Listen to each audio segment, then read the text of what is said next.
राहुल गांधी को कूदा है, राजनीतिक कूदा है हिम्मत तो लालू जी कल के बाबा साहब के फोटो के सामने पैर रखे थे, उस पर बयान दे के दिखा दो। जन सुजान अभियान के सूत्रधार प्रशांत किशोर आजकल अपनी बिहार बदलाव यात्रा पर है। इस यात्रा के तहत वे लगातार बिहार के अलग अलग जिलों और प्रखंडों में लोगों से मिल रहे हैं, उनसे बातचीत कर रहे हैं। वे स्थानीय पत्रकारों से भी खुलकर बात कर रहे हैं और अपने विचार साझा कर रहे हैं।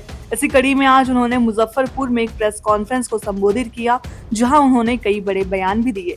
प्रेस कॉन्फ्रेंस के दौरान प्रशांत किशोर ने सीधे राहुल गांधी और कांग्रेस पार्टी पर निशाना साधा है।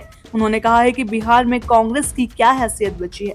पिछले 30 सालों में कांग्रेस कभी लालू यादव का तो कभी तेजस्वी यादव का झंडा उठा रही है।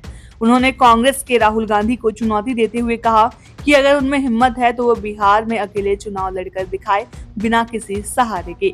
प्रशांत किशोर ने राहुल गांधी को एक और बड़ी चुनौती दी।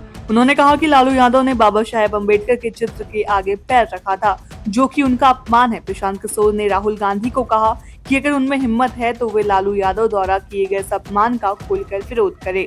उन्होंने राहुल गांधी से डरो मत वाले नारे का जिक्र किया और कहा कि हम उनसे कहते हैं कि लालू जी से मत डरो, आगे आकर उनका विरोध करो।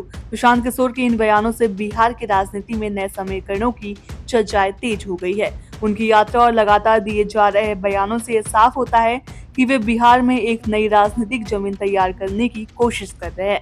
वे स्थापित राजनीति दलों, खासकर राजद और कांग्रेस पर हमला कर अपनी जगह बनाने का प्रयास कर रहे हैं। यह देखना दिलचस्प होगा कि राहुल गांधी या कांग्रेस पार्टी इस चुनौती पर क्या जवाब देती है और बिहार की राजनीति पर इसका क्या असर होता है।